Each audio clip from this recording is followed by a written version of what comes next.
Awesome. So some other quick housekeeping before we move to our amazing speakers. So as you might have noticed, we are still in a pandemic, unfortunately. So we do ask that unless you're up here speaking, to please keep your mask on over your nose and mouth. We also have a bathroom that's all the way in the back. If you take a right, there's a single-user bathroom over there as well, and you can grab water from the kitchen if you need it.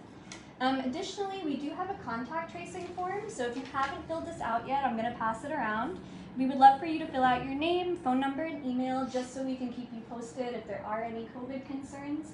And there's also a column if you'd like to be on our mailing list. So if you'd like to be part of more community education events, actions, rallies, anything else we're doing, that's a great place to learn. So I'll go ahead and pass this around with Apnika. Cool. And so with that, I'm going to keep the intro short and move along to our speakers. We've got some amazing speeches to look forward to. The way that this event is going to work is that we're first going to have Professor Dibyesh Anand, who's going to speak a little bit, and then we're going to pass it over to Dr. Nitasha Kaul. And then after that, we'll take a short break to grab pizza, refreshments, stretch, and then we'll come back for Q&A. So if you do have any questions, ideas, thoughts that come up during the event, just hold on to them until the end. So with that, I'm going to pass it over to one of our BSAC members, Saeed, to introduce our first speaker. Thank you, everyone. Hi, everyone. Greetings. It is my pleasure to introduce our first distinguished speaker for tonight, Professor Dibyesh Anand. Professor Anand is the head of the School of Social Sciences at the University of Westminster, London, and a professor of international relations. He is the author of monographs Geopolitical Exotica, Tibet in Western Imagination, and Hindu Nationalism in India and the Politics of Fear. He has spoken about and published on varied topics, including Tibet, China, the India-China border dispute, Hindu nationalism in India, Islamophobia, and the conflict in Kashmir. Topics relevant to South Asia he has worked on are Hindu nationalism and challenges of democratization in India, colonial practices of post-colonial states with focus on China in Tibet and India in Kashmir. His topic for today is Hindu nationalism in India and the Politics of Fear, which also is the title of his book. Now, without any further delay, I would invite Professor Dibyesh Anand to speak. Over to you, Professor. Thank you.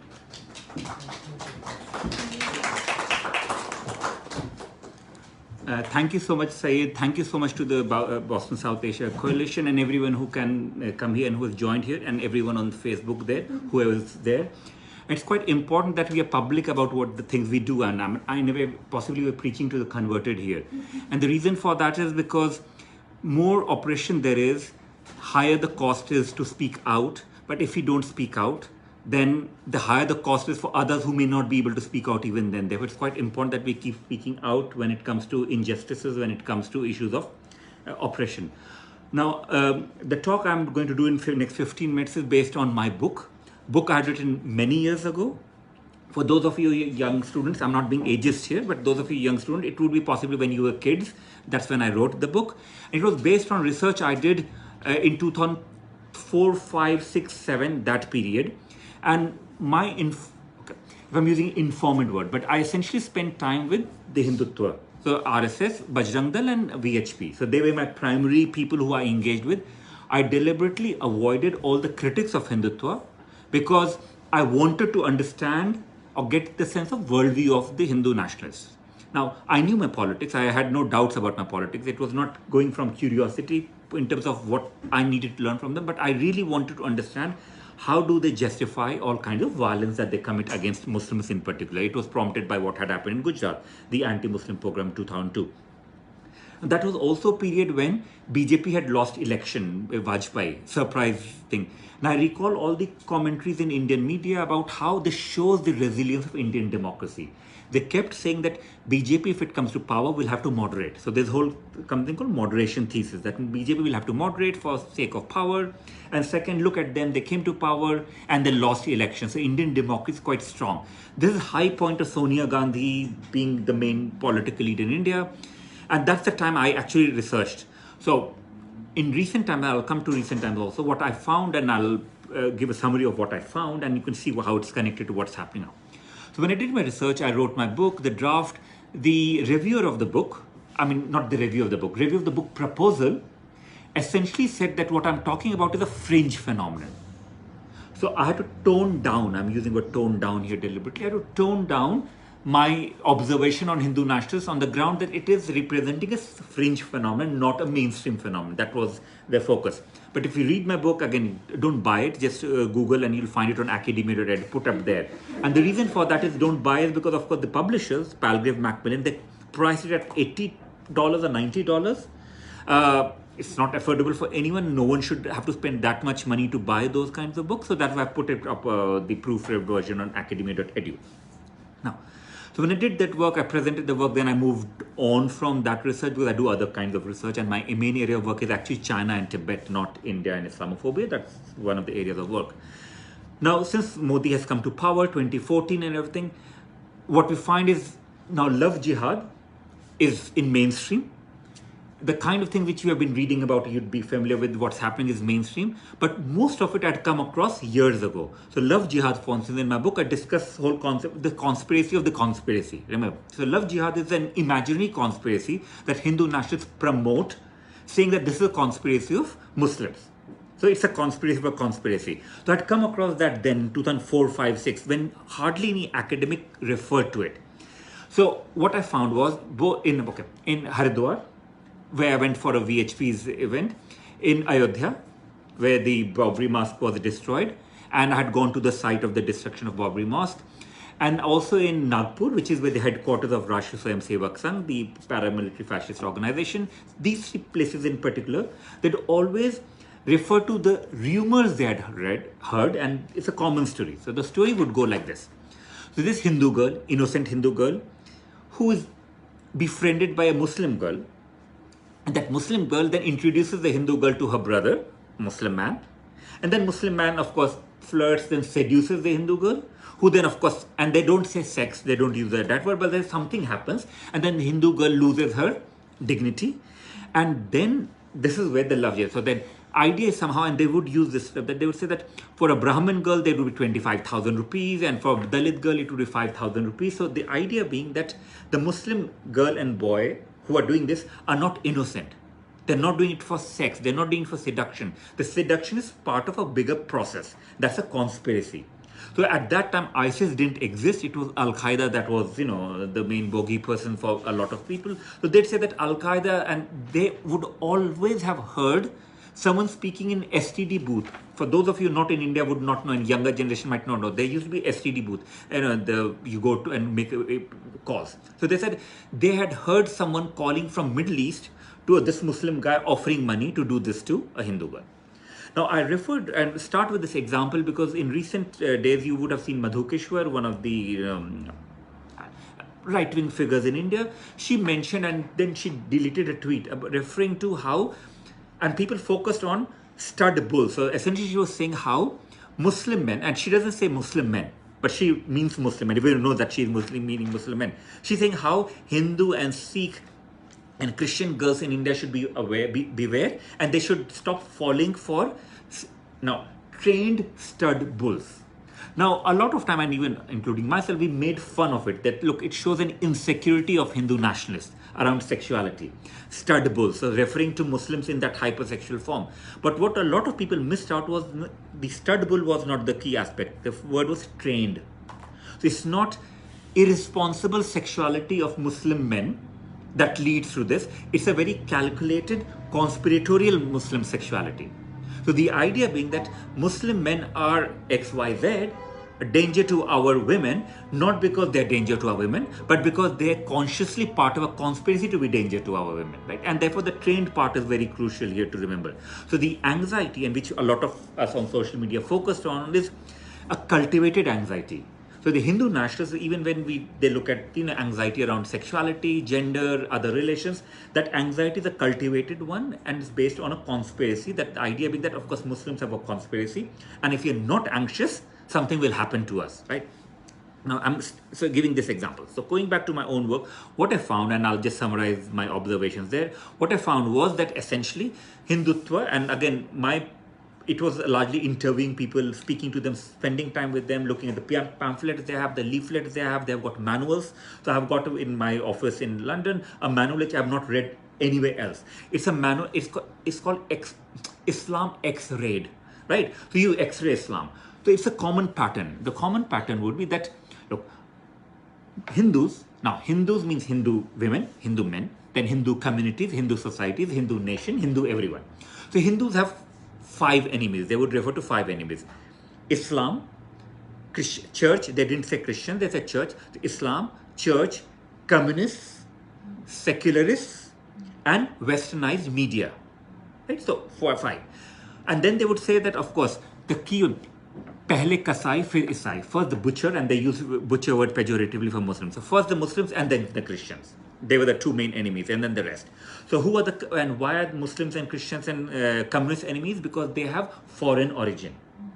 But who are the secularists? Secularists are those self-hating Hindus who, either for cynical reason, for power, or for being because they're unaware or they have some kind of hatred for themselves, they are believing in secular India.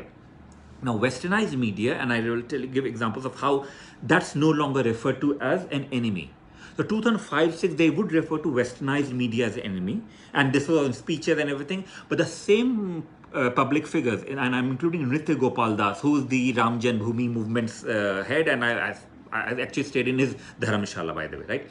Now, they no longer refer to westernized media as enemies, because of course for them media is now an ally. That has changed drastically, but the 4 enemies remain. Now, so the idea is they are enemies. So, but why are Muslims number 1 enemy? Muslims are enemies because, of course, Muslims are terrorists, extremists, separatists, danger, etc., etc., right? So they have got they will try to educate and why Muslims are danger. Now, as part of that, the key danger from Muslims, according to them, and this is in my own work, I call it the Muslim. It's a stereotype of the Muslim. It doesn't matter whether Muslims fit into that or not. Most of them would not, but it's about the stereotype of the Muslim. So the Muslim figure is very strong there. It's largely a Muslim male figure. So the idea of Muslim male figure is that they're dangerous to us because, and then it goes back to it. It's Quran. It go back to them. They cannot not be expansionary. So they are expansionary. They want to convert us. They want to seduce our women. So it goes back to it. But the biggest danger from Muslims, according to Hindu nationalists, is around demographic transformation. Now, so idea being that, but why would Muslims want to change their demographic? Again, sexuality, religion, that's a duty. So everything is tied in. So there's no way in which a real Muslim can ever escape being the Muslim, because even if they give up on all aspects of the religion, they'll still be seen with suspicion. So this is a time where the Indian president was, the nuclear guy. He was there and he was a Muslim. He was, made president by the Hindu Nationalists. So I did ask about him. I said, do you think he's a nationalist Muslim? Because they kept talking of them. They said, no, you have to give 50 years for them to see whether they're loyal or not. And the language used was a very bodily language about look into the eyes. From the eyes, you can never trust them. So focus was a lot on eyes and body and everything. So the idea is Muslims are dangerous. And then again in that, because it's religion, it's culture, and again in my work I call it porno nationalism. So I conceptualize Hindutva as porno nationalism, because for them there's obsessive focus on Muslim penis, so circumcised penis. And again, I looked at the jokes, remember the jokes they gave and the rumors they have, and the rape jokes, a lot of them would be that, or even other kinds of jokes would be all coming back to Muslim phallus. So that's how they looked at it, right? So in all of that, the common story would be that Muslims are dangerous, they're rapacious, they seduce. And then, of course, Christians are the next ones. Depends on which region you're talking, communists and others, they're there. So okay, fine, if they're dangerous, what should one do? Because if they essentially have that portrayal of Muslim masculinity in general and others, which imply that it always leads to an anxious Hindu self. So you have to be aware. So what should Hindu nationalists, good Hindu nationalists do? They should become aware. So awaken your mind. So a lot of focus on awakening your mind. Then awaken your body. It's not enough to be aware. Look what Muslims are doing. Look what communists and Christians and others are doing. Look what secularists are doing. Be aware. So a lot of focus on awareness. The school system is very much based on awareness, the school system. The second part is then awaken your body. So RSS is not only about awakening mind, but awakening your body. Be strong, use Trishul, use weapons, fight like them. And then third, of course, is once you've awakened your mind and awakened your body, you mobilize. So the three aspects of Hindutva. One is the socio-cultural mobilization. That is the heart of Hindutva. Political mobilization comes next. So socio-cultural transformation would work along these lines, and they would refer it that the very subtle way in which you'll do it, not so subtle anymore, but subtle ways in which they'll do it is about young children playing cricket, especially young boys playing cricket. So people like cricket, so you go and speak to them that, you're playing cricket, but do you ever worship your, do you respect your mother? Yes. Do you respect holy cow? Maybe not, you should. What about your Mother India? I don't know much about Mother India. So what you do is usually, and it's grooming. I'm using word grooming deliberately here. What would happen is generally they'll send activists who are 20s, male of 20s, would go and meet younger guys who they'll then educate into, say, like, you can play your cricket, but come for 5 minutes and then unfurl the Bhagwa flag, the saffron flag, and then learn a bit about the dangers that your nation faces. Be aware. Don't be friends with Muslim guy you're playing your cricket with. There's small ways. I'm just giving an example of the ways in which they do it. So what happens is then you awaken mind, awaken body, awaken the wider Hindu nation. And what happens when you have an awakened Hindu nation? You have got liberation of Ayodhya. In that case, basically destruction of the mosque. So that was celebrated as the first Independence Day. So they would say this is the Swatantrata Divas. This is when we have found our dignity finally. So they would often refer to the destruction of the Babri Mosque as showing the independence of India. Another second example in my book I've looked at is the Gujarat anti-Muslim violence. That was again a validation of awakened Hindu nation. So Hindu nation is conceptualized as an always sleeping nation that only awakens when it realizes the dangers posed by all these actors, and then they awaken and then they commit violence. So violence is integral to that awakening. And this is where the anxiety and anxious nationalism comes from. So when we conceptualize, for instance, Hindutva as an anxious masculinist nationalism, which it is, right? That anxiety is actually a very calculated one, because through that anxiety, the idea is you mobilize socio-culturally, you mobilize politically, and you ultimately transform the state and control the state. So state control is the tool to the final aim, which is of course creation of Hindu nation. So in all of this, what you find is the targeting of Muslims in particular, and then Christians depending on the situation, others, and communists and secularists, which is all going on in India, is part and parcel of the wider political project in which there is a genocidal fantasy, genocidal desire that Hindutva has. The genocidal desire is of course against Muslims, against Christians, against communists, against secularists, and against, so in my own work I look also at the ultimate hatred the Hindutva has is also of the Hindu self. When I say Hindu self, I mean the Hindu self that they don't like. The Hindu self that they feel is weak, emasculated. That's the language they'll use, right? So in all of that, what we find, of course, is that Hindutva is based on politics of fear. But that fear is not based on fear. It's based on very much a weaponization of fear and weaponization of anxiety, because it's only through anxiety can they mobilize a larger number of people in India to be part and parcel of their wider project. Right? So therefore, we have to bear in mind that it's a fear to which the only answer, maybe we can do that during question answer when we have the end, is I would say how to deal with that fear. That can we sort of assuage, can we massage the ego of Hindu nationalists, say that look, of course you have fear, but answer is X, Y, Z. My answer would be we can't do that, because that fear is very much a calculated one. So what Hindutva accuses others of doing, the enemies of doing, for them Muslims have conspiracy, Christians have conspiracy, the communists have conspiracy, and the secular conspiracy.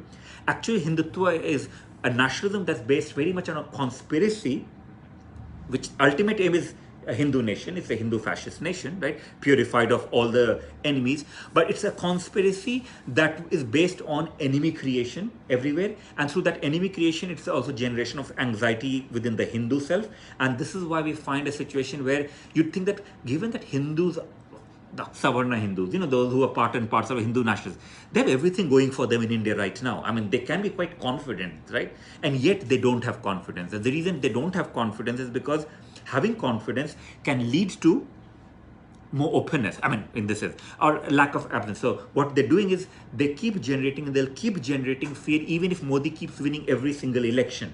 They'll keep generating fear because fear is the main tool through which they can domesticate the public in India. The fear is the main tool through which they can then fulfill their genocidal desire. On that note, I'll end. Thank you so much.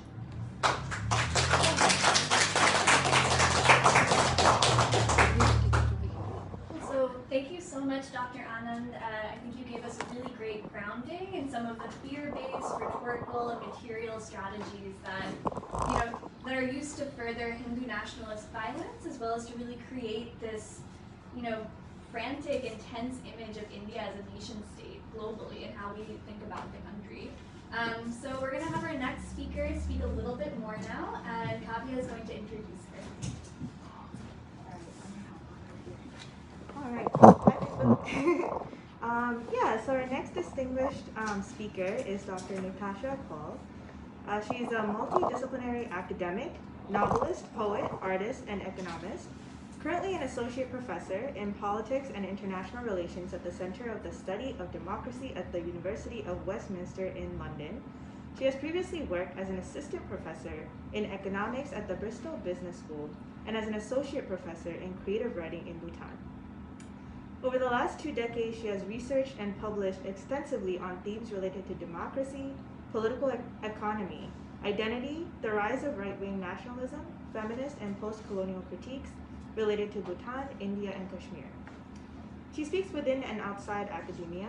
Her books include Imagining Economics Otherwise, Future Tense, Pan-Asian Literary Prize shortlisted novel Residue, and Can You Hear Kashmiri Women Speak, which she co-edited. Her works also include Misogyny and Authoritarians in Contemporary Democracies, Post-Colonial Neoliberal Nationalism, Hindutva in India and Beyond, Rising India, Fallen Freedoms, Islamophobia, Democracy, Dissent in India, China, Xinjiang, India, Kashmir, Coloniality and Eco-Nationalism in Kashmir, Feminist Analysis of Indian Obsession with Kashmir. Her topic for today's talk is Democracy Under Threat in India and Beyond. Nitasha, the mic is all yours. Thank you.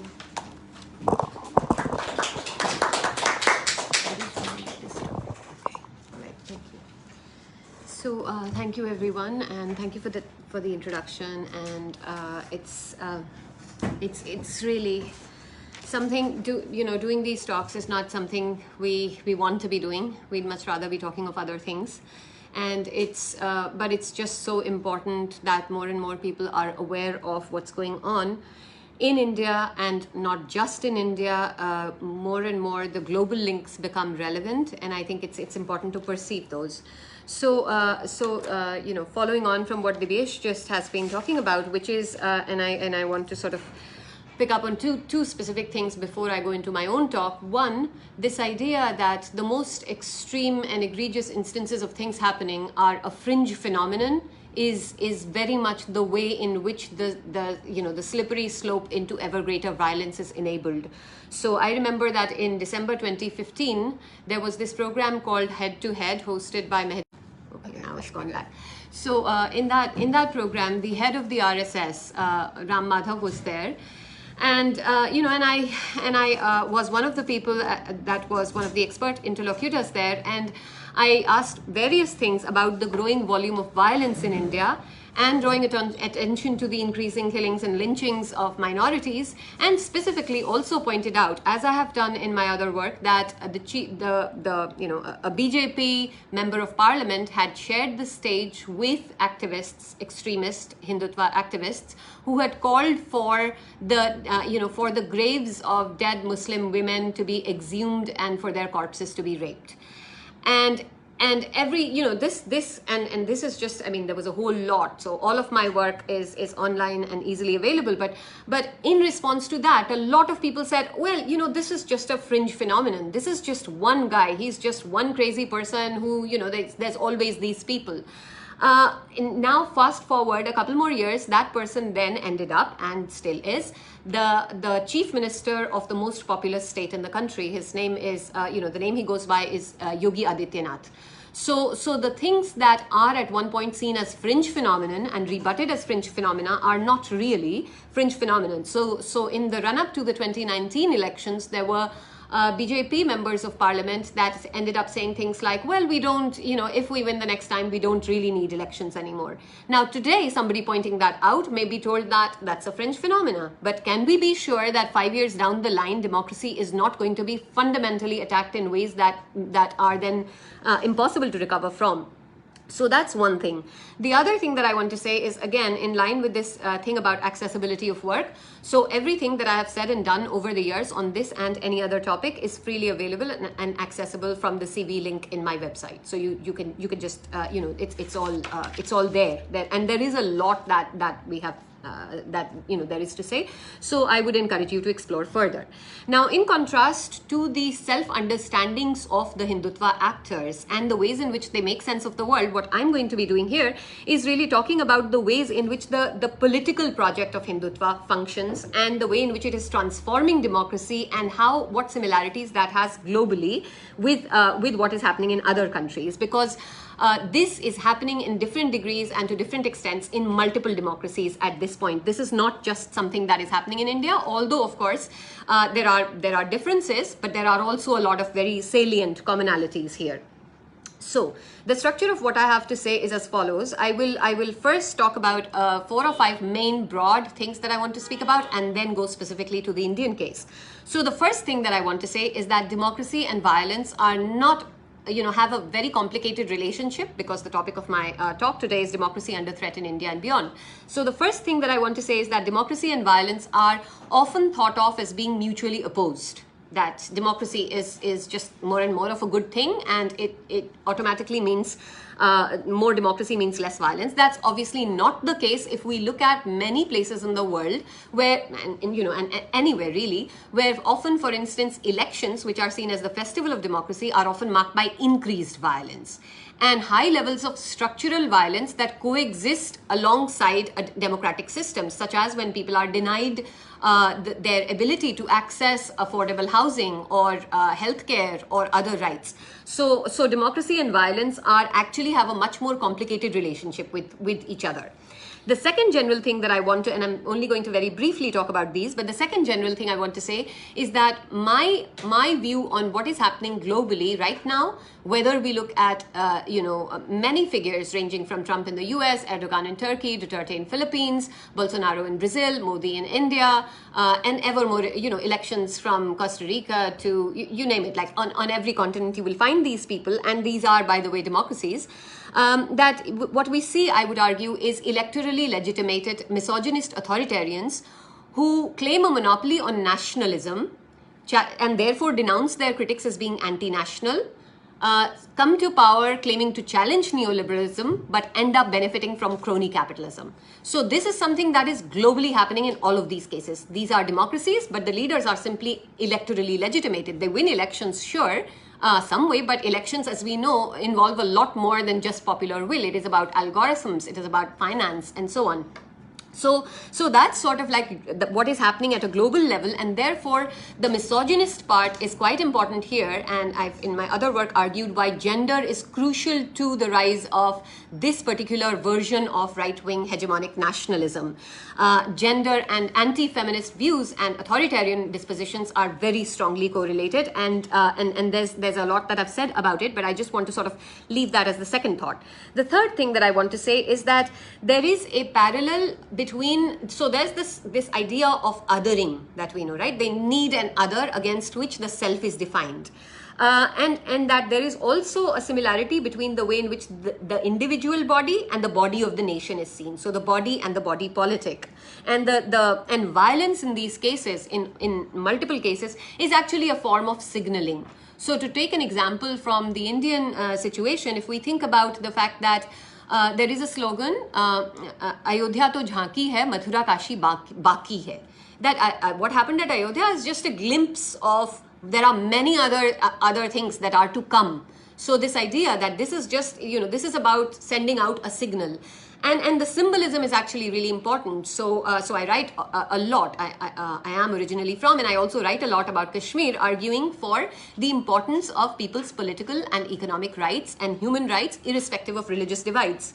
And that exposes one to a lot of hate. So in the case of Kashmir, again, on the first anniversary of Kashmir's revocation of autonomy that was carried out overnight without seeking any consent of the people, on the first anniversary of that, the silver brick or the golden brick, I forget which, was laid by the Indian Prime Minister for the temple at Ayodhya. So the symbolism is trenchant and is meant to be very keenly observed. These are all signals, they matter. And in this idea that there is of transforming India into a Hindu nation, of course, democracy is the casualty.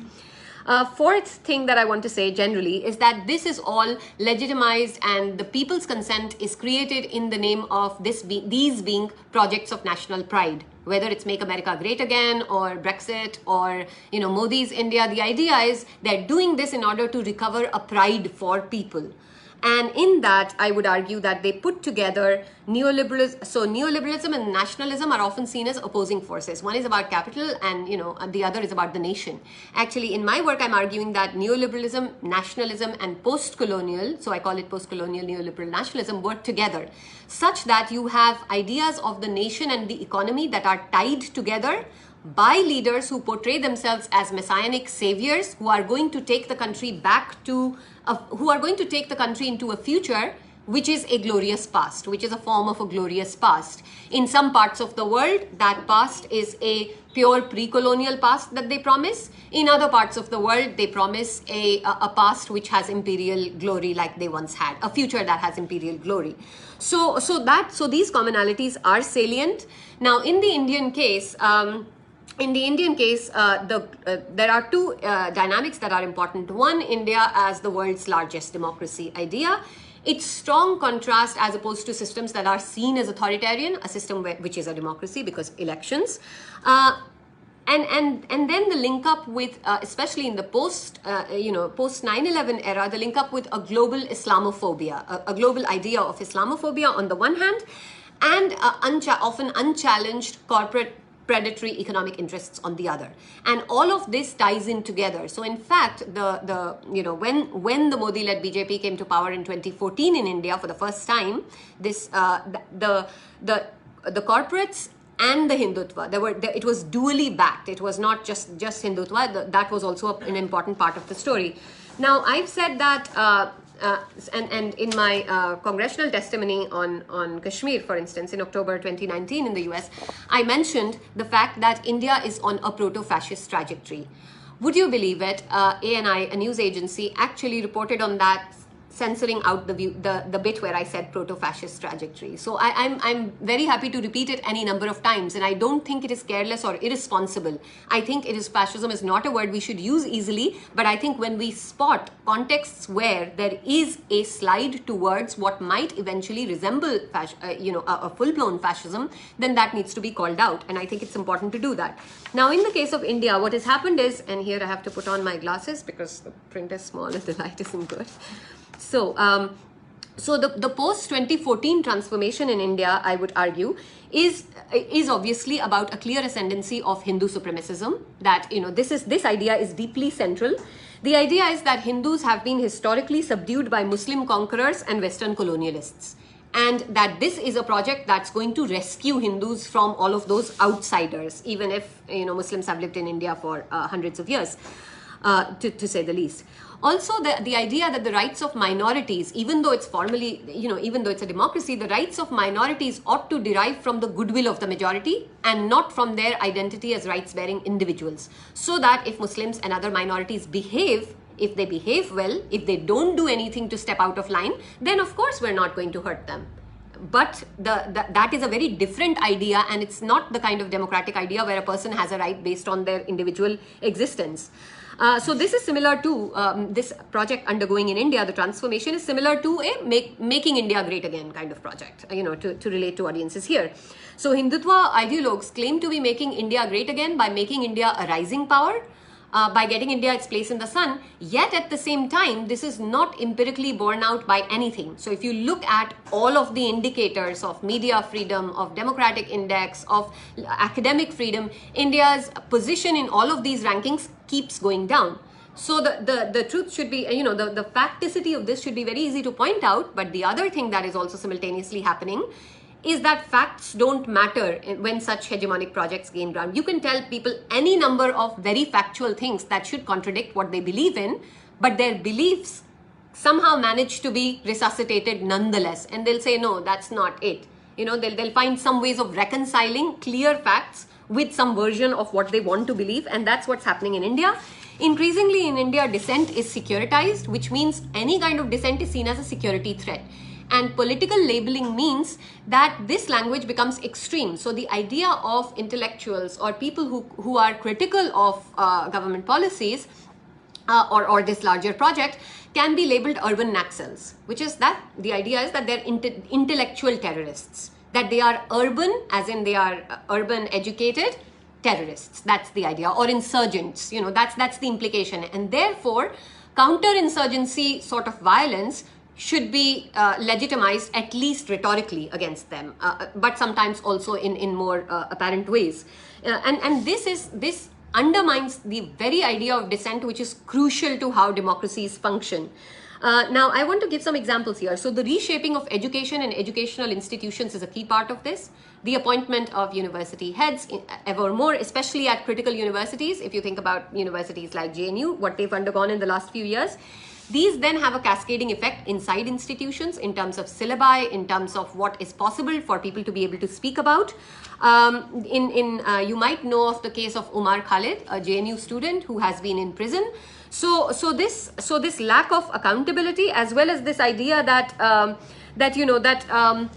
there's no recourse to justice. So people still ask, where is Najib, the JNU student, Muslim student who was the victim of, he disappeared. So nobody knows. So there's still that thing that surfaces now and again online. Where is Najib?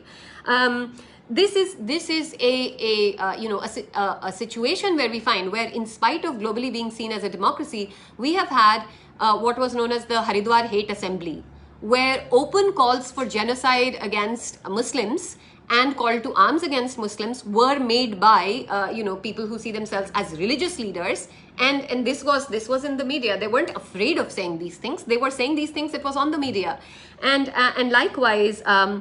A few years ago, I remember, and Kashmir is of course all of this, but much more on speed.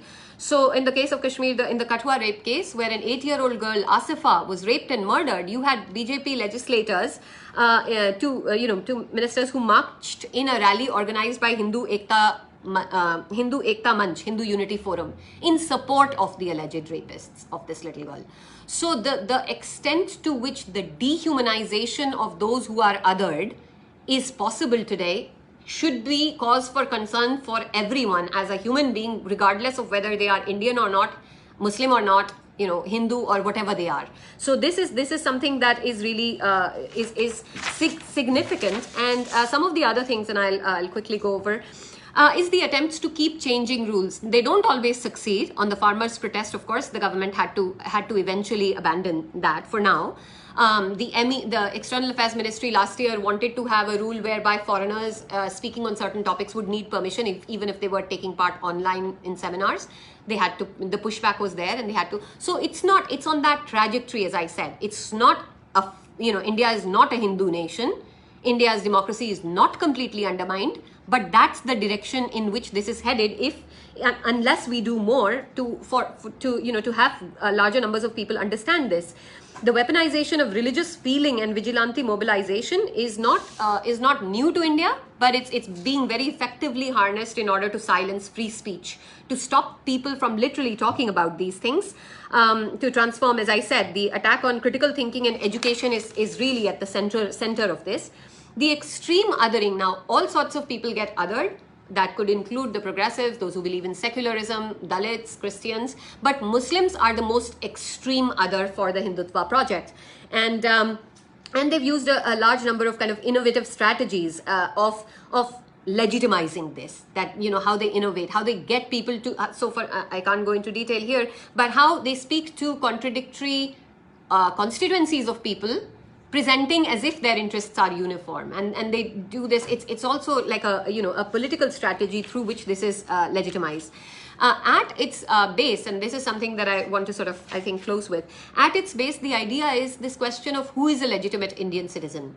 And for Hindutva, even if India is a democracy, the idea is, yes, it's a democracy, but like there are Muslim nations and there are nations that are implicitly or explicitly Christians, we need to be a Hindu nation.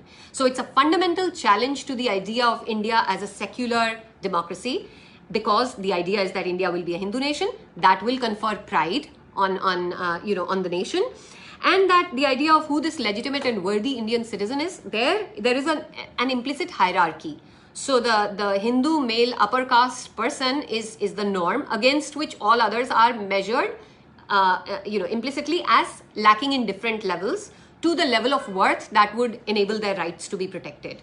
So there is that, so there is this, to borrow from a sociologist called Zerubbabel, this unmarked norm, and everyone else is kind of stages along that norm. The most explicit manifestation of this was the Citizenship Amendment Act, which in effect created a religious route into citizenship in India, and was met with, and this is where, so I don't want it to be as if everything is hopeless, was met with a significant amount of protest in India, and this is why it's nothing is ever a foregone conclusion. So, there is a threat to democracy in India and globally, but it could just as well be otherwise, and that really depends on how we live our times and how much of a difference we can make through these things. As far as minorities and specifically Muslims are concerned, lynchings, beef ban lynchings, making everyday life quite difficult, and that again is differentiated along class lines. So the poorest Muslims will have greater difficulty accessing localities in order to be able to earn their livelihood, sell vegetables, or buy and rent places to live. They will, or offer prayers. There were recently, even on the outskirts of Delhi, this whole, issue around Muslims should not be allowed to offer prayers in parks. And very often the legitimizations in many of these cases is that we're doing it, it's not that, it's because the area will get congested. It's not that, it's because the area will get insecure. So it's never explicit, well, it is sometimes explicitly stated, but there's a dual track thing happen. As there are some people who state it explicitly, and then that is dismissed as being fringe. And for the rest of the people, the idea is sold that this is in the name of a good, for some other more valuable reason, which then makes it possible for larger numbers of, I would argue, even middle classes, who actually go along with these views, but don't want to think of themselves as bad people. I don't think anyone really gets up in the morning and says, okay, I'm a bad person, how do I make the world a worse place?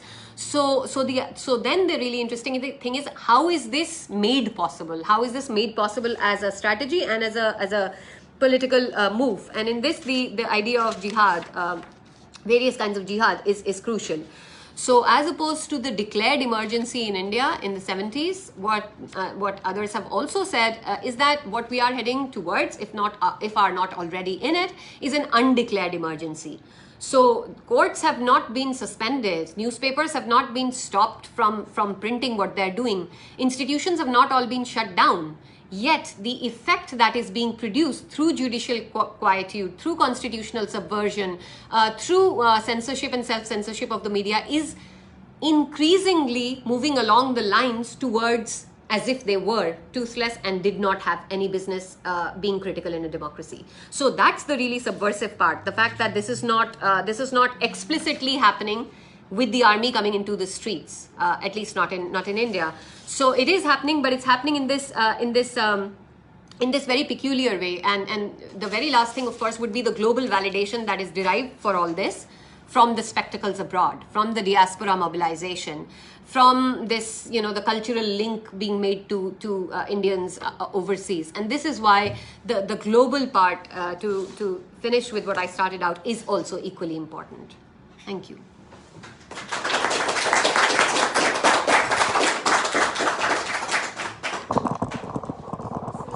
Thank you so much, Dr. Kaul, for really taking the the threads from Professor Anand's talk and bringing them into this larger global context and in dialogue with India's claim as the world's largest democracy. And for also really highlighting the critical importance and relevance of both of your talks as, Kashmir continues to be occupied, as journalists and activists across India continue to be jailed and continue to face violence.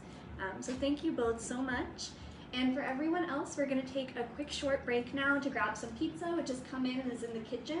And then after that, we'll come back here to do some audience Q&A with both of our incredible speakers. So let's have another round of applause.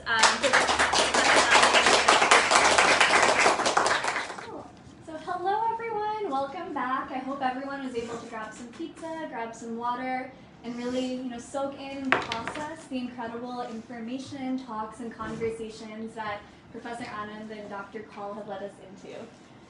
So now we're going to move into audience Q&A. So this is a time where if you have any questions, any lingering thoughts, we want to open this space up so we can continue this conversation and think about the ways we bring it back into our own communities. So just as a heads up, this will be live streamed. And if you are asking a question and you don't want to be on video, that's okay. Just feel free to stand up where you are. If you would like to be on video, you can stand up and ask your question at the table. So with that, I will open it up. And I'll be moderating, so just feel free to raise your hand and I can call on you. So go ahead. So just wanted to thank both of you for an absolutely great talk. So without sounding too rhetorical, my question is this. It's a little long-winded, but bear with me. Ever since our independence, our Indian state has been a communal, casteist state, right? And, we had Congress for several decades, and they also used a lot of communal politics of divide and rule, supported by the capitalist class. And now we have this extremely reactionary party which is in rule and which has polarized people. They have spread toxicity everywhere. So my question is this. They have hundreds of thousands of people in different organizations, whether it is the RSS or whether it's their student group, which is the ABVP, or their trade union, their Kisan union, etc., etc. And they couldn't have gotten as strong as they are now without the help of our industrial houses, whether it's Tatas or Birlas or Adanis or Ambanis, and we all know about the electoral bonds and all this money, most of it going to the BJP. So we have a lot of challenges ahead of us, and for us living outside of India, how can we help our people who are organizing across caste and religious lines to help our working people come together living abroad? That's one question. I know it's not an easy question. The other is, how can we, like the BDS movement, do something along those lines where we expose who the people are behind all of this and see how we can actually damage their interests. Who's funding the Ekal Vidyalayas, for instance, or who's funding a lot of the pogroms, who's funding the Bajrang Dal's local office. Sorry, this is a long question, but I just wanted to know if you had any ideas which we can take forward. Thank you. No, you can Okay. go. Thanks again. You can keep it on you and then move it. Okay, So, fine. Yeah. Thanks again. Very important question. There are two parts to it. The way I understand is that this is not unique. This is not new. So the Hindutva didn't spring out of nowhere. It was part and parcel of a wider ecosystem of politics and hatred that had been there in India for a long time, even before 1947. That's true. What was different, of course, is the blatantness of it. And what's different is that unlike Congress, which is an opportunist in any direction, so coming back to it, BJP is not opportunist. It's very clear that what their goal is. They know what they're doing. And the level of commitment, again, going back to my own research in the years I was doing it with the activists, Bajrang Dal, RSS, I would say, shocked, not impressed, but shocked by the commitment they had. The kind of commitment which I knew at one point in time communists had, even they don't anymore, I mean they then did in 2000s, but the level of commitment, family commitment, individual commitment, people want to give up life in order to do what they wanted to do. And I think that has been the advantage. I said they start with socio-cultural mobilization, then political transformation, then state capture, and they've been succeeding in that so far. What it also shows the ways in which the Indian judiciary, the Indian bureaucracy, Indian academia is almost, coming in, falling in line. I do think it also shows the weakness of it, but also shows how most people, and I do think that in Indian context, if somehow communists come to power today, half of them will go to in red direction. So it's about opportunism. And I know that partly through my own interaction in Turkey, where I saw Turkish academia that was very secular, not all, some of them turning in what is called Islamist direction with Erdogan being in power. Same people, they just started shifting depending who's in power. So that's going on in India. And this is why I think elections do matter. I do believe that so long as electorally they keep winning, there'll be those who are some in between and who can go in any direction, will keep following them, hoping that, assuming that they are essentially representing the will of the people. In terms of the money and all of that, I mean, how to help people back home, I do think that the kind of things you are doing, we are doing here, it matters. You think, what's the point? Can we really help people back home? Maybe not. But the fact that we are raising awareness here, we are to an extent puncturing the myth of benign, yoga-loving Hindu, Indian, or whatever that image is, puncturing that myth, I do think it matters. The fact that when you we mobilize Indian embassy, Indian culture center would always be watching, and you think, but why do they watch? They have so much power, because of course they want not only to control, they also want to control the image. So if we can't challenge the control they have, we can at least challenge the image that they are trying to build. That's important. Provide platform to people from India, either in person or electronically in other ways, because that's something we can do relatively, right? And that's something we can protect them. And I put another note, I can't read it anymore. But hope. I do believe that speaking out, speaking against injustice and oppression is an end in itself sometimes, right? So we carry on doing what we are doing, but even expand it and do whatever possible, while bearing in mind that, of course, the vulnerabilities that some of us have and vulnerability that people in India have is much higher than it ever was in the past. So if you ask me, I still could not have imagined 5 years ago what is happening with Umar Khalid is one of the many examples, right? I could not imagine that you put someone under, you arrest them, and that's fine, you can arrest them, but they can't be in prison forever.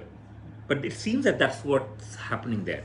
One final thing, even years ago, when I would speak on Hindutva, even Kashmir and other things in India, not only JNU, Tata Institute, IIT Bombay, I would be invited there to speak, and I would speak of things that could be bordering on illegal in India now, but I would do that. Usually students would organize, but that's all gone. So I do think space is shrinking there. So while space might be shrinking there, we should not allow the space to shrink here. And one final point, we do need to be watchful and mindful that the same kind of domestication of students, particularly Indian students, that take place there, it will take place here. So there'll be increasing pressure on all of us to not criticize Modi, because somehow criticizing Modi is criticizing India. That is essentially what? One leader, one party, one nation. That's the ideology they're building in India. We need to challenge it. And that ideology of one leader, one nation, one party, we know is an ideology of fascism. So we need to keep questioning, speaking out. That's the only thing I can say. Thank you. Thank you. Can you bring it here? Yeah. Because I don't think I can speak out loud. So, thank you. I didn't,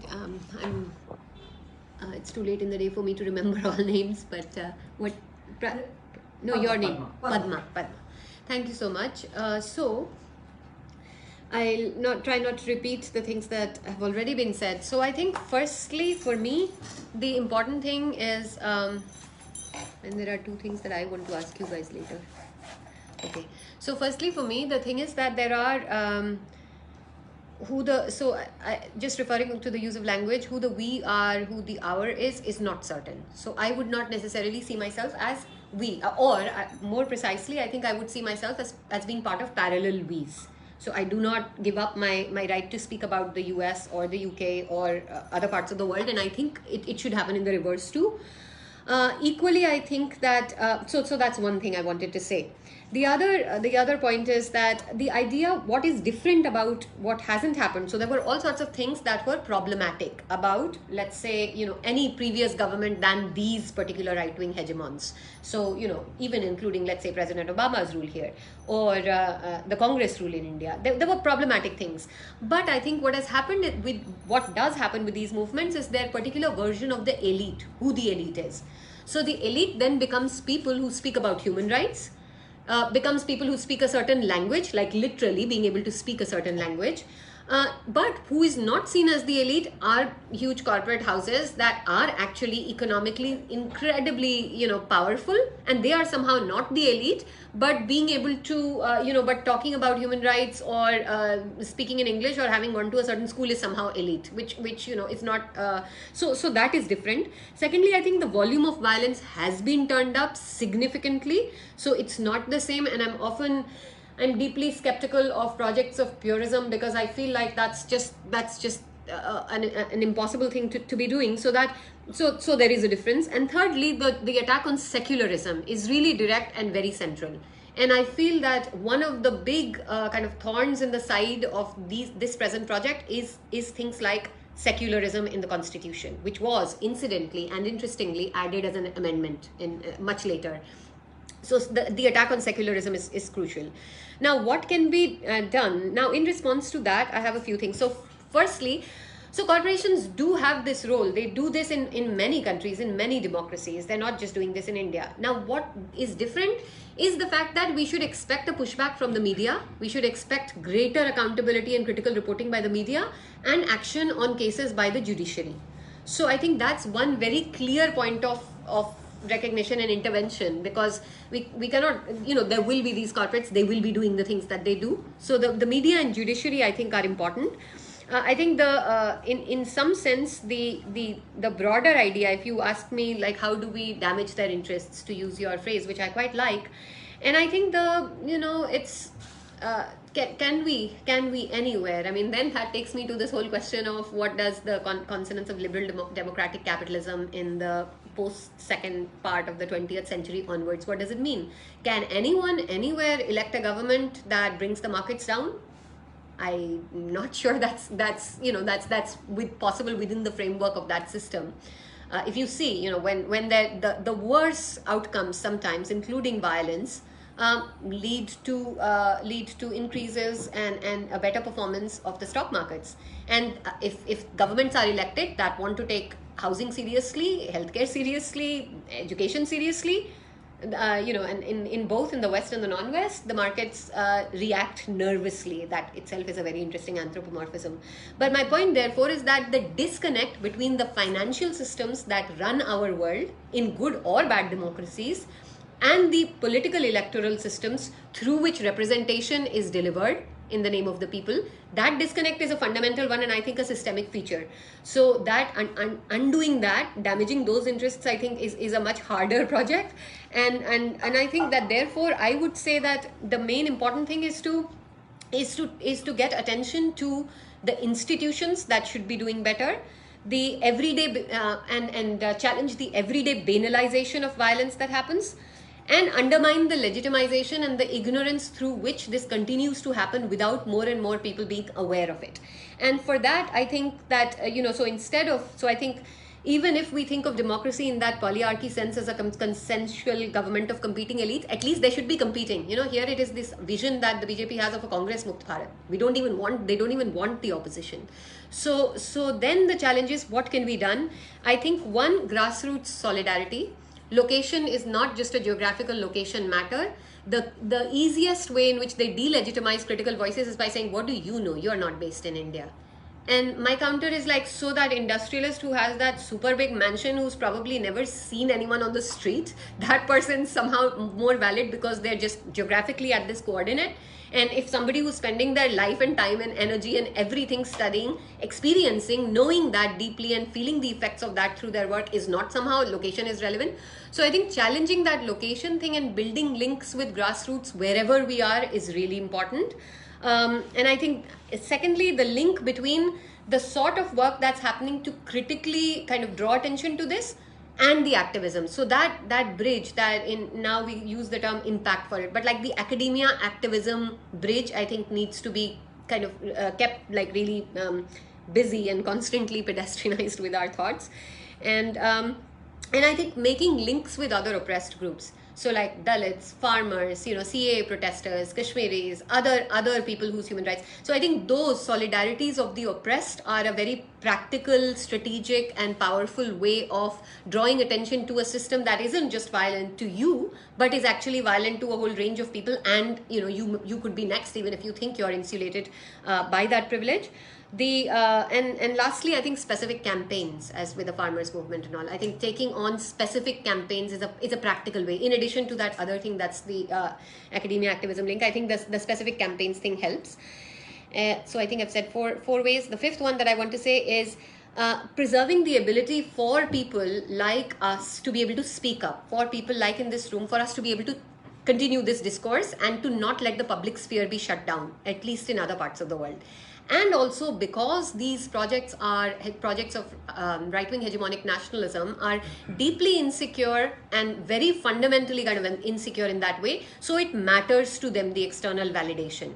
And therefore taking that validation away from them as much as possible by getting them to understand, actually this is not bringing you any pride, to the ordinary person, that this is actually making your country slide down in all the indices. This is making people feel, actually the opposite of pride is what it's doing. It's bringing shame to your country. I think that just the strategic kind of use of that, which is actually a fact as well, would be a good way of taking away some of that legitimization that they build by saying the whole world loves us. Look, we have this arena or stadium, spectacle. So I think that part is equally valid too. And for that, the local solidarities, including with grassroots in other places, also need to happen. Because internationalism is, I think, where a lot of progressive forces flounder. That we have to be part of multiple kind of, where we're like plug points that have to be plugged into multiple circuits at the same time. So yeah, thank you. And then I'm going to make a quick amendment to what I said earlier. If you would like to be on the live stream, just give me a thumbs up and we'll point the camera at you where you're standing.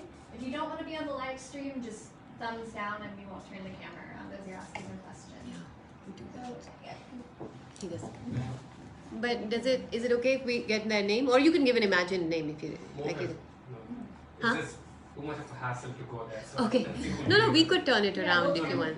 No problem. Okay. So, Mohan, did you say? Mohib. Mohib. M-O-H-I-B. Mohib. Okay. Yeah. So my question sort of dovetails from what Padma was asking, and my question, I think, kind of is for both of you here, especially given both of your expertise. To put it very briefly, I would like for both of you to evaluate the possibility of the US here kind of supporting and putting up and implicitly endorsing an authoritarian regime in India, given its larger interests. And as I see it right now, there are two primary interests that it has. One, India has a huge market for financial capital, and no government would want to lose access to such a huge market. And there are clear interests why the US and also Western democracies would not want to lose access to India. This is reason number one. Reason number two I see is India has a buffer against China. So in this light, I mean, especially given both of you are kind of working in international relations, I really would want the both of you to evaluate, what is the possibility of us heading in that future, in that timeline, in that universe where, just like Pinochet, just like Suharto, you had like a established authoritarian regime which had implicit support from the US, which is basically, in its broader geopolitical interests. And I'm asking this question because, I think, you are talking about a pushback, and right now I do not see any internal pushback coming from any institutions as such. But there is some questioning happening globally.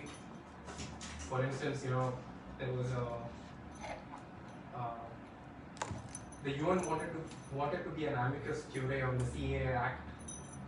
That was very surprising.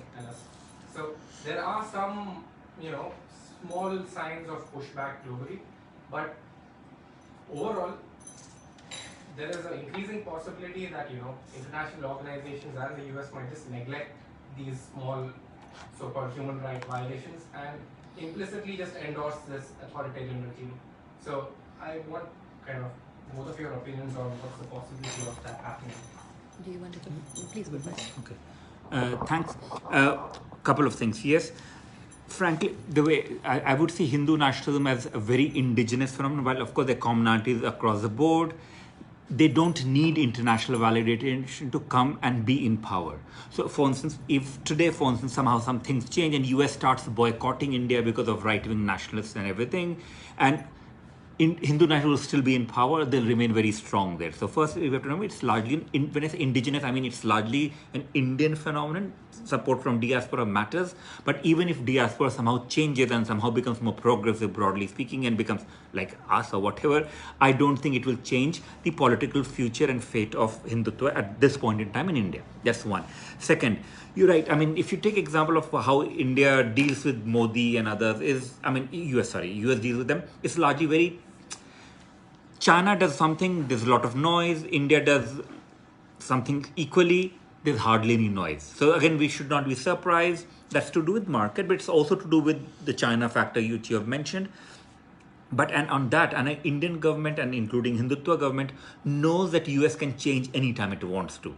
So if you take example of what they did with Ukraine, Russia, US can say something, shift in 5 years time or 10 years time, and therefore they're not reliable partners. Even now, when you look at Ukraine and Russia as a good example, the Indian policy making elite, and Hindutva is part of it right now, they don't trust US. They still trust Russia on that. Because this is where we have to bear in mind that the first major power that gave respectability to Narendra Modi after 2002 was China.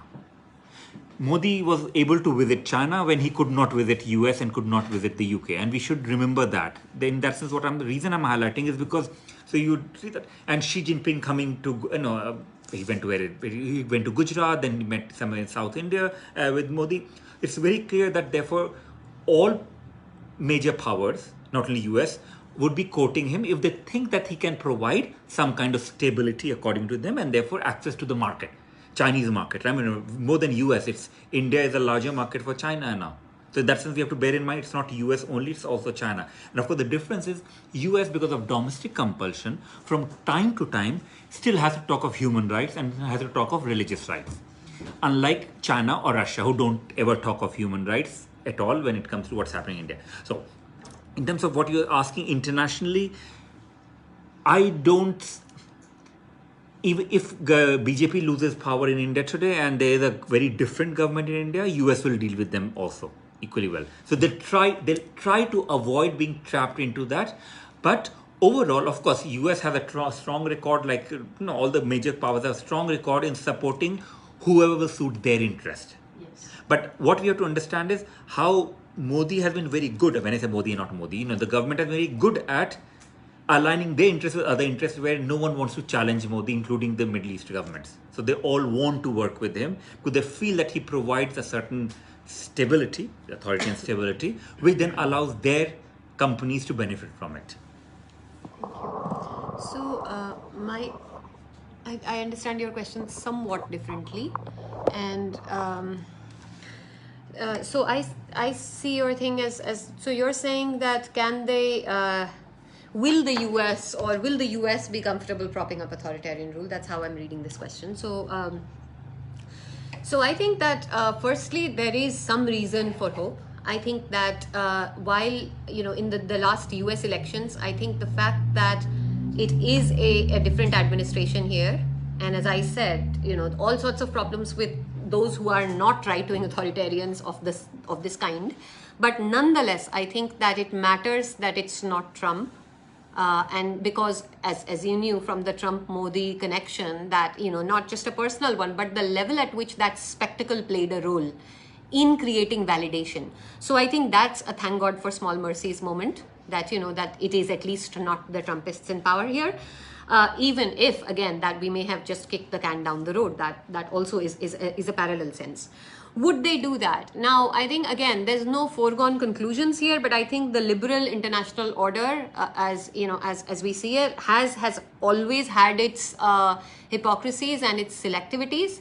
But I don't think that it is that easy for for even a very kind of a government like the one in India right now to very easily deliver everything on a platter that is required in terms of transnational corporate interests. And the failure of the farmers' protests is a clear example of that. So I feel that in that context, and this is where, so apart from the imagining economics, otherwise the post-colonial neoliberal nationalism work of mine might be of interest to you specifically also, since you have the connection with economics, that the thing is that it is a very complex society. It is in India. It's not all aligned in a sense that it has not all been completely kind of aligned structurally in terms of interests. So there are all sorts of contradictions and paradoxes that system can throw up. If you look at the connection of the rural urban, the nature of the middle class, the nature of the manufacturing base, the sorts of things, the questions of pollution, the question of land, the question of kind of specific values that play a role in regional contexts, the diversity of the regions. So I think given that whole spectrum, it isn't that easy for them to reconcile all the contradictions to materially deliver the results that the transnational interests would want. It is much easier for them, which, as I have argued in my other work on the rise of the right, it is much easier for them to rhetorically and in political strategy terms project the idea that they've reconciled those contradictions and win elections in India through that. The actual material delivery of the results of that, I don't think is as easy. So I think that that's, again, a small mercies moment, that it's therefore not that easy for them to give what the interests internationally would require. I think also there is, again, some cause for hope in the fact that, and this is not, on, say, things like Xinjiang in the US, right? Now, there is a whole geopolitical history of communist kind of, other, Soviet Union, other, that's playing a role in all sorts of ways, etc., broadly. But nonetheless, the fact that for other instrumentalist reasons, even, like, I'll grant even that cynicism, if Xinjiang matters for the US, and if the idea is that if it is possible for people to see ever more how situations like Kashmir, for instance, and I've argued this in India is to Kashmir as China is to Xinjiang, that there is a circulation of strategies of repression and technologies of repression in these contexts between explicitly authoritarian systems and more democratic systems, ostensibly democratic systems, or even to some extent actually democratic systems.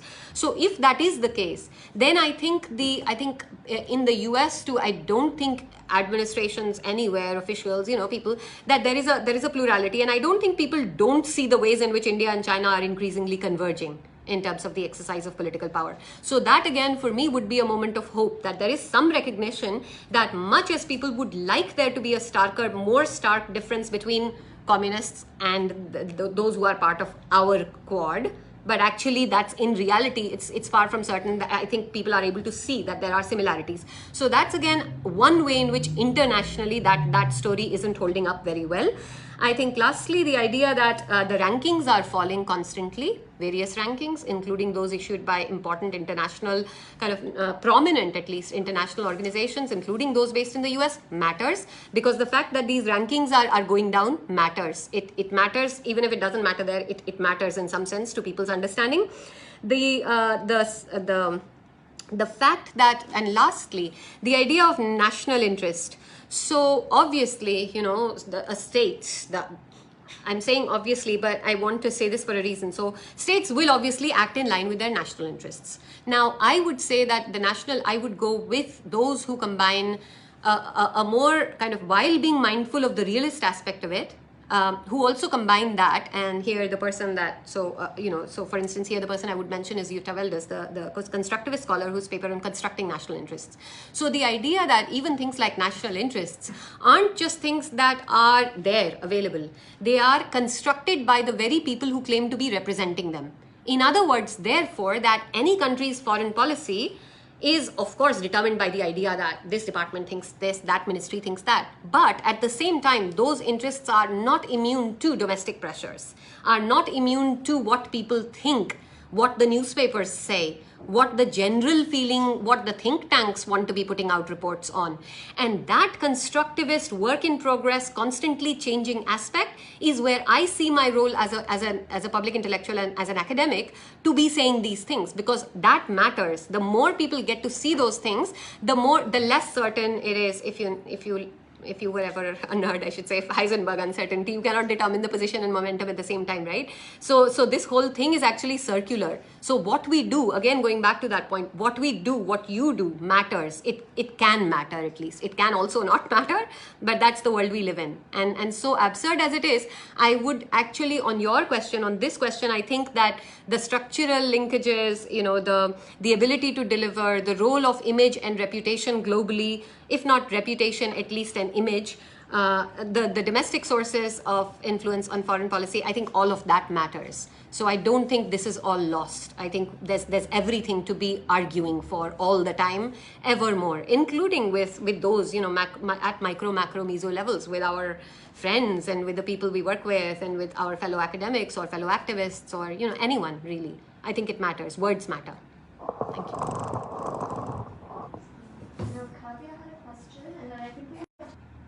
And then I want to ask something. Again, thank you both for being here and for all of your knowledge. My question was, you talked about kind of like the Muslim and kind of that stereotype, and also kind of like enemies of Islam and like Muslims kind of being like. So I guess I've been thinking a lot about the intersection of like caste and religion, and so I'm thinking about how caste shows up within like the Muslim community in India. Like, is there kind of like a, I know that there's like a caste system within like within Islam, and then with also like Catholicism, Christianity, and things like that.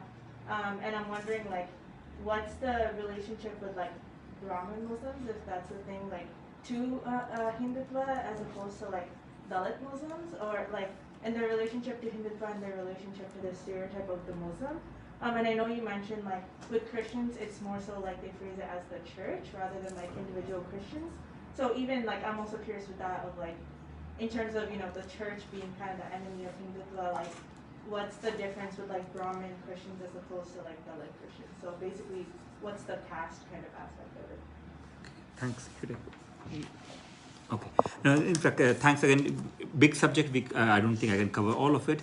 But broadly, again, in my own research, what I found was that Hindutva, while it's very Brahminical, has also been quite effective at and has a desire to present itself as beyond Brahmanism and therefore covering all Hindus. So therefore, the idea would be that, of course, there are contradictions within Hindus, what they would call Hindus is on the caste line. But let's forget all of that and focus on the common enemies, right? And the common enemy in this case would be largely Muslims and Christians and others, right? So that's what they've been focusing on.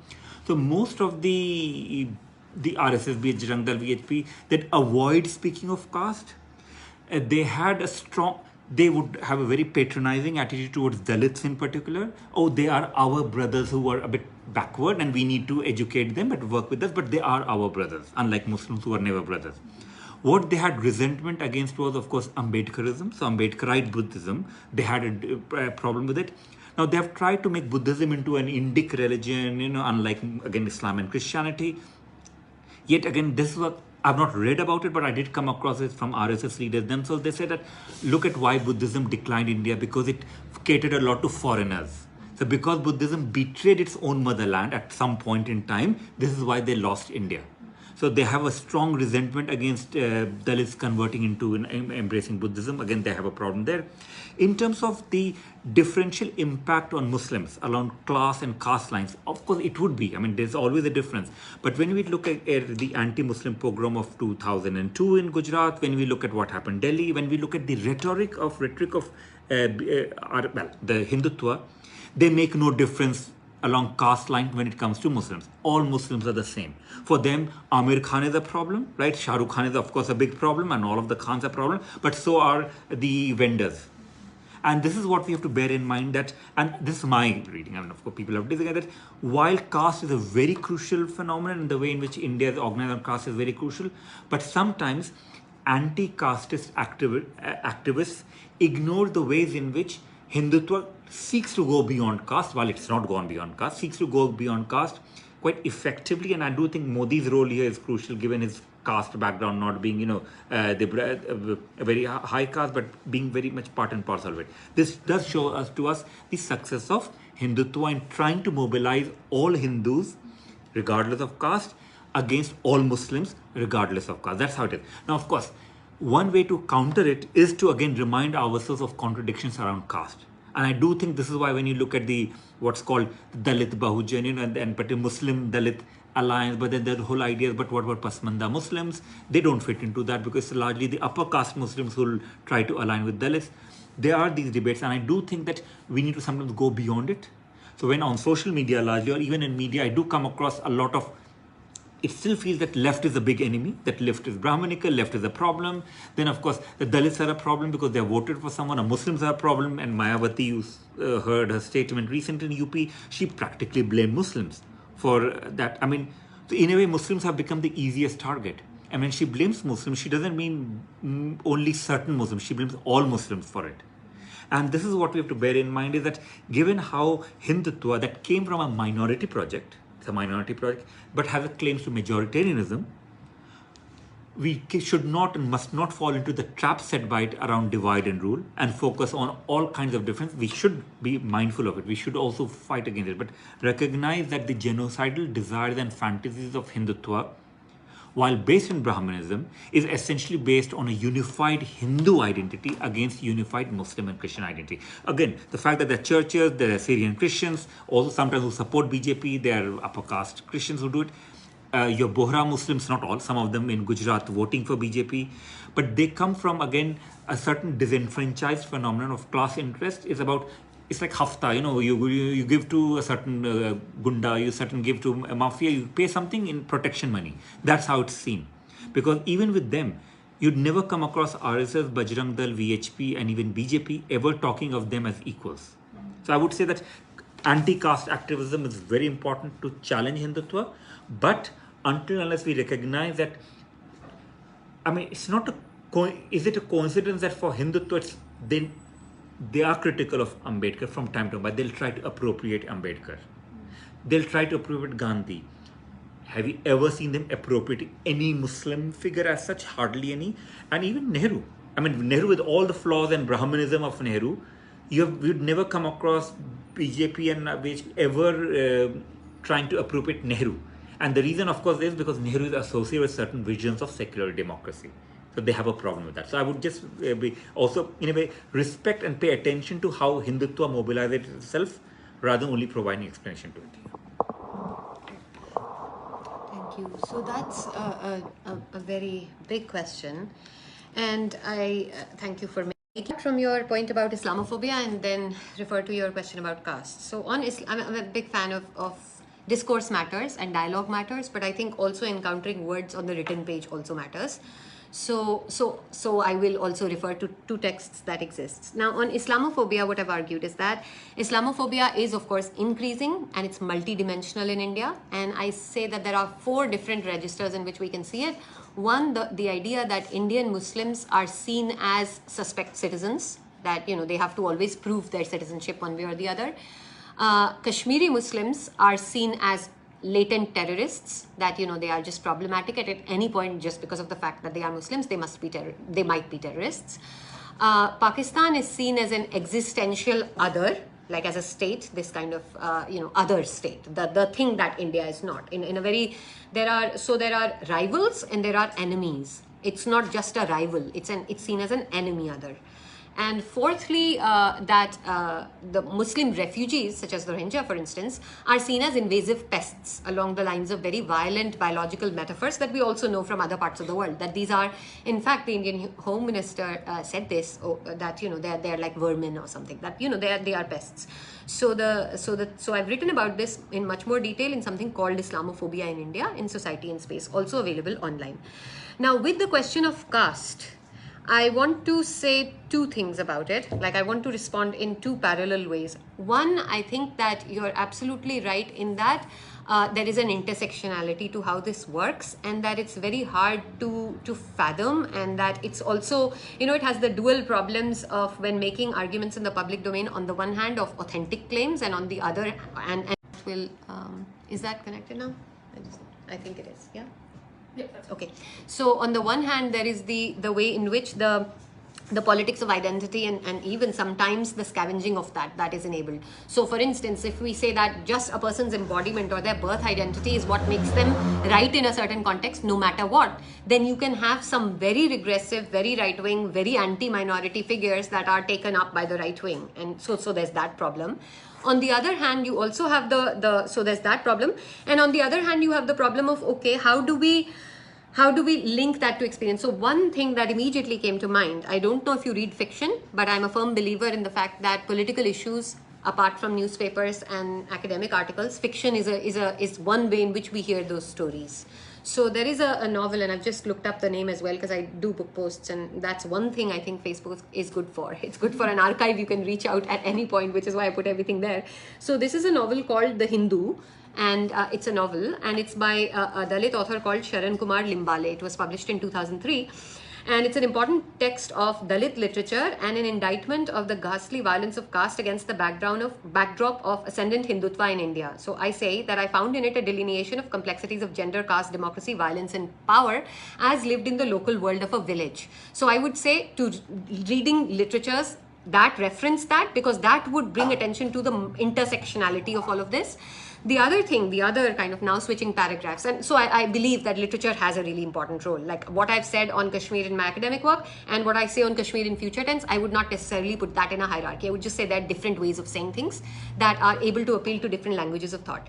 The other thing that I want to say on caste is basically that we can look at caste as a fact of electoral arithmetic. And you see this in India all the time, any elections. There's literally no other way in which it's referenced except that this category of this particular caste in this region had this percent vote. How would that party get more percent votes of something? So it's just seen as something that is relevant in an electoral arithmetic and as just that fact, empirical thing. That's one clear way in which it gets seen. Secondly, I think there is caste as lived experience, and there I think this idea of narrative, experience narrative is really important. And that there it is, there are then bridges and translations of identity that need to happen, always already incomplete. Thirdly, I think there is caste as social structure and how it is in functions in intersectional specific contexts. And that is the thing that we access through political movements and specific political movements and how they either do or do not ally with caste struggles. Fourthly and lastly, I think there's the idea of caste, I would say, as sort of like a diversion in the way in which it is used as a diversion. And why do I say diversion? Because, so for instance, you would have this way in which Hindutva ideologues will often try to manufacture a Hindu identity, construct it by making people feel, and that includes, in caste terms, reaching out to make everyone feel like all of yes, you may be these other identities, but this keeps trying to reconnect is that of being a Hindu. So that's a creation of the Hindu fold out of people who might not have seen their most important identity to be Hindu. They might have seen their most important identity in other terms. So that's one thing for constructing Hindu identity. And second, 4A and then 4B is this point about caste as diversion is also how, and I think this is maybe truer in the diaspora, is how caste sometimes is used as a subterfuge by a certain strain of activism that does not want to confront other issues which might be more explicitly seditious or anti-national, even if they are kind of, so for instance, and I'm speaking from experience, of a different country and context, but this idea that we can talk about caste, but we are definitely not saying anything about Kashmir, that kind of thing. And that's partly a safety distance move, but it's also a very interesting and politically relevant thing to observe, that why do you think that these two, one can be talked about and the other not? Yes, the nature of oppression is not the same, but certainly there's human rights denial, and certainly there's the very kind of obvious legal fact of a political dispute, which is all there in anyone, should anyone care to look beyond Indian TV. So there's also that use of caste, and I would say that in all of these registers, caste as a fact of electoral arithmetic, caste as lived experience, caste as an intersectional social structure, and caste as a distraction in these ways. I think it functions in multiple ways, and there isn't beyond this. I don't think there is a good answer that one can give that would substitute for actually engaging with work. So there's that I want to leave you with.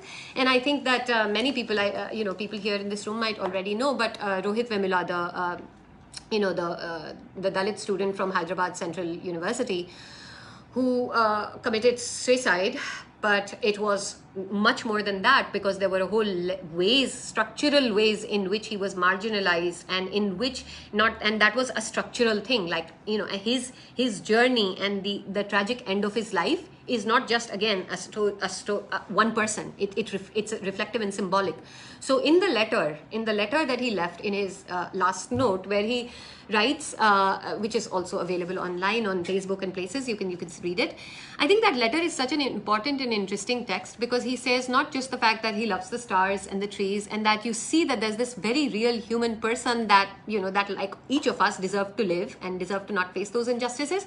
But he also says at one point, he refers, and this is before the last election in the US, so Trump was still in power, so he refers to Trump, and he refers to that.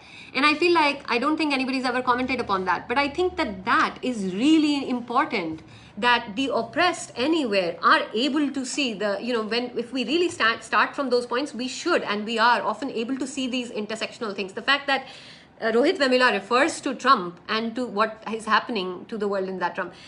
These are, essentially, at the end of the day, we've made lines upon landmass. That doesn't mean that the political social forces that are actually governing bodies and that the regions of the world are somehow stopping at those lines. So we have to look beyond these nationalist frameworks, and I think that's really important. So it's caste, but it's also intersectional, and it's also tied to all other. One of the ways in which I think caste is actually like a historically resilient form of indigenous racism in India.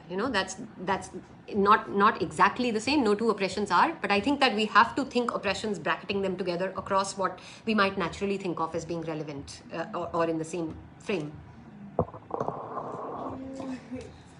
Cool. And I think if all has some questions, Just one. We will leave Dr. Kaul to ask her question and then close out. Thank you so much. It's just something that I wanted to ask you, and whichever person in this room wants to reflect, but I want to know.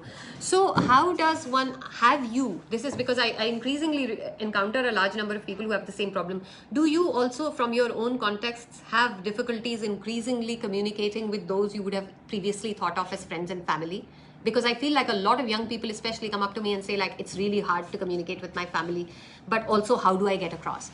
So if there are practical ways in which you've found really useful, just as a group think wisdom kind of a thing, then maybe I want to know what those are, either here or later. So that's one thing I want to, because I think that's really kind of the relationality, the way in which it's intersecting familial kinship relationality. And secondly, I think what do you think, based on your experience, how do you think the terms of solidarities can be improved? Like, are there things that you want to say? Because I want to hear them.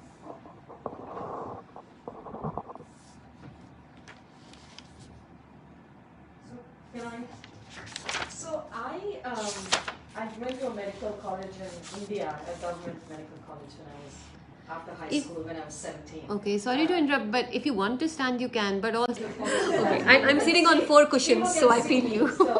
I went to a medical college in India, which is a government medical college.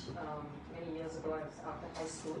So I'm in a WhatsApp group with about 100 people, and it's just heartbreaking to see some of my old classmates become such proponents of Hindutva, and I can tell you that the vast majority are Brahmins, okay? So I like both of you spoke about the intersectionality, so that's very interesting to me. And also coming from Hyderabad, we grew up sort of celebrating each other's festivals, whether it was Ramzan or whether it was Diwali, etc., etc. So I come from that, in a sense. I don't want to romanticize, but that's the culture that I grew up in. So it's very, my friends call me the director of Hate Watch. That's turned off right now. It's no, it's on. But do you want me to mute or something? We finish. Finish. Yeah, we can mute it. Yeah, just mute the sound on it.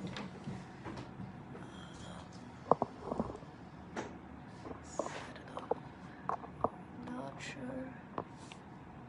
I'm not sure if there's a way to just But we can just ultimately, they have some human side. As you said, that people don't wake up and say, I want to be a bad person and I want to make the world a worse place. So there is some human aspects in everybody. So I try to focus on that aspects.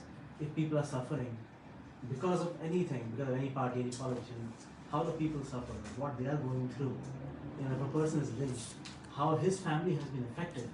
Highlighting those things will at least try to touch some hearts, and people who are not intrinsically very wicked, maybe they are affected and they kind of take that to heart. So that's what I try.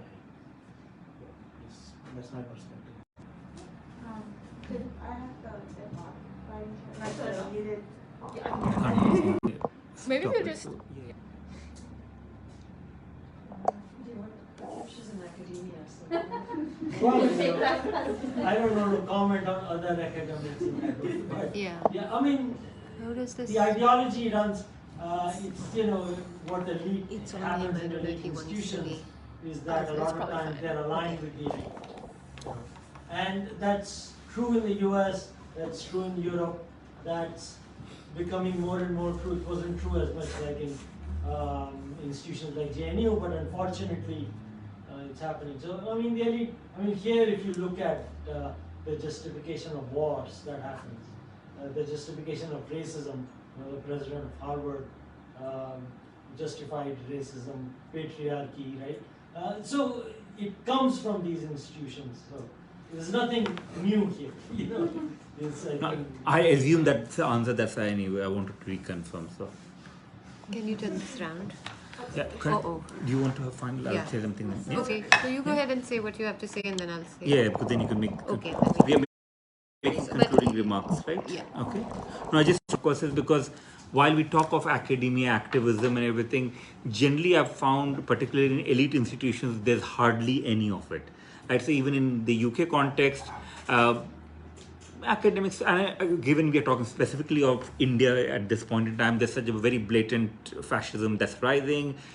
Many academics are critical, but most of them will be silent. And the more it rises, the more silent they are. And then not only they're silent, then they start partnering in one or the other ways. And we have seen that with almost providing respectability to intellectuals who are part of the right wing in India. That's what's happening there. So this is one of the ways in which we can and we should continue to challenge. We should hold and ask questions from, particularly in this case, academics who are liberal academics who might be trying to shift the attention. So one final thing I wanted to say, because in response to the question Nitasha asked you and all of it is how to engage with people who we may no longer agree with this. I have no answers. Is appeal whatever. So appeal to the common sense, appeal to faith, appeal to common and humanity, whatever. Because we do not have the luxury of being very purist here, and we have to keep appealing. One final thing is, because ultimately, the way I would say is fascism, this kind of ideology is also within each one of us. We have our own prejudice, we have our own privileges, and we have to keep questioning it. And therefore, the solidarity part is very important. But one final point I want to make it is around common sense. So the Hindutva project is essentially to change the common sense in India and about India everywhere else. And that shift is that India is not essentially a pluralist, democratic, secular, whatever you might call it, but India is essentially Hindu, and Hindu in the way in which the RSS decides what Hindu means. That's what they're doing. So long as we find our own ways of challenging that common sense and challenging that common project, and I do see that activities such as this and part of it, I think we'd be in a better position. So even if we can't mobilize in extensive manner, we might not be able to affect elections, we might not be able to do much, but so long we keep challenging the common sense and prevent the emergence of a hegemonic common sense which they are aiming towards, I think there'd still be hope. On that note, let me thank you, and I'll pass it on to Nitasha.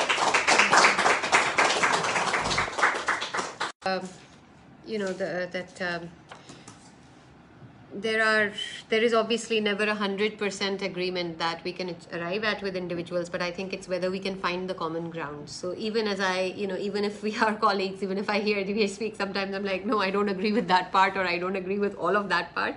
So, because I think that there can be good or bad academics, activists, institutions, elite or non-elite. So that part I hope have a different view on. But but I think the important thing is whether we are all fundamentally committed to the idea that other people are real, that their reality and their oppression matters, and that we're willing to do something about it. I think that's the really important thing. So the reason I asked you that question about how you deal with other people and who you disagree with but may feel close to on political matters, even if you disagree politically but are close to them, and also the terms of solidarity, is because I think I really want to understand, and from as many people in as many contexts as possible, the solidarities, how they are formed, and because that's a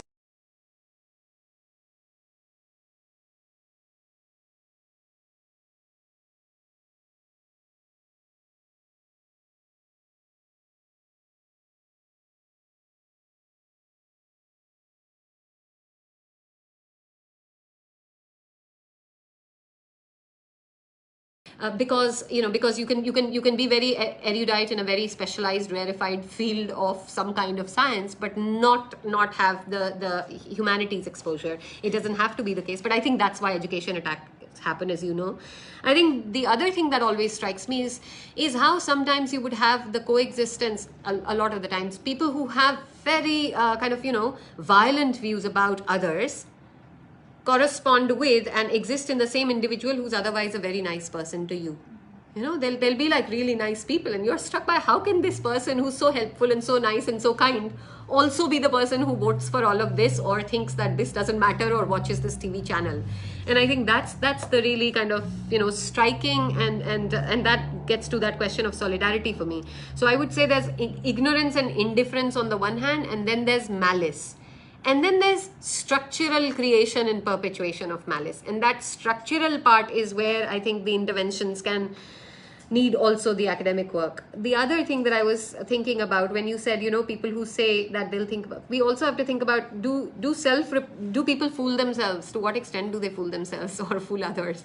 Like, if somebody says to you, I'll really think about it, or I've changed my view, do they really? Or are they just being strategic about it?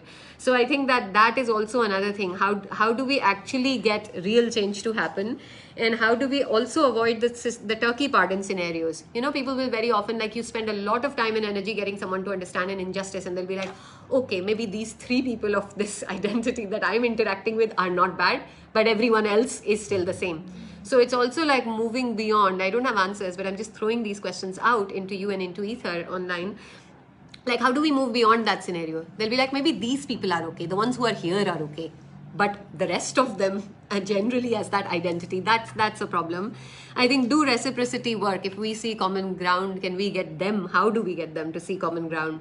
And then the idea that, if it was either by using facts or by using emotions, does it really work? I would like also like more proper kind of answers to this, more work on this, because how do we counter the systematic indoctrination by political parties? I think everyone in this room knows, but the role of IT cells, the role of WhatsApp in forwarding specific messages and creating that common sense that you were just referring to, Dibyesh. So in that, I think that how do we challenge that with the resource asymmetry that's clearly why do more Americans not know about what's happening in India, or indeed in any other part of the world? And that's not just Americans and Europeans. And I think this is like one of the fundamental things about the racialized hierarchy of nation states and the systematic structures of knowledge, is that no one in the global south, as I gave you the example of Rohit Vemula, can even afford to be unaware of the injustices that are, because it is so palpable and real. The effects will strike the global south, countries in the global south. But it's just so much more possible for people not even to know about the fact that there is such a thing as the RSS, or that there is such a thing as Hindutva. And I feel like that's also one of our challenges, whoever we are, in getting more people to understand these interconnections. I think that really matters. I think that the other, these projects are hegemonic because they're hegemonic. They're not just domination projects. Even people who are hurt by these projects subscribe to them, essentially the classical definition of hegemony. The witnessing and the acknowledging is really hard to happen. I see that so much with the Kashmiri Pandit, Kashmiri Muslim divide. Simply just witnessing and acknowledging his historical pains, injustices, traumas, and it's nearly impossible for states. So I don't know, but I think that's something we have to keep thinking about. Storytelling is really important, as I was saying earlier. The power of narratives. I think if anything can break through this, ever in any context, large or small, it's the storytelling. So yeah, and also your comments, like, really interesting. I think that whole thing that you were saying about how the space of liberation that works beyond just one's own is seen as such a privileged space and such a white middle class space. And I don't think it has to be. I don't think it has even been that, because there are all sorts of liberation struggles that have been led by different identities, but they've just, I think that's the normative construction that we need to keep challenging, while at the same time not prioritizing this is who can talk about this. I feel like that's really problematic, because anybody should be able to talk about injustices as long as they've made effort to understand what they're talking about and are open to changing their point of view. So I think, yeah, thank you so much for this. I think this was really also been a really interesting thing, not just speaking to you, but also hearing you say things, because that's really important. So really important for us. Thank you.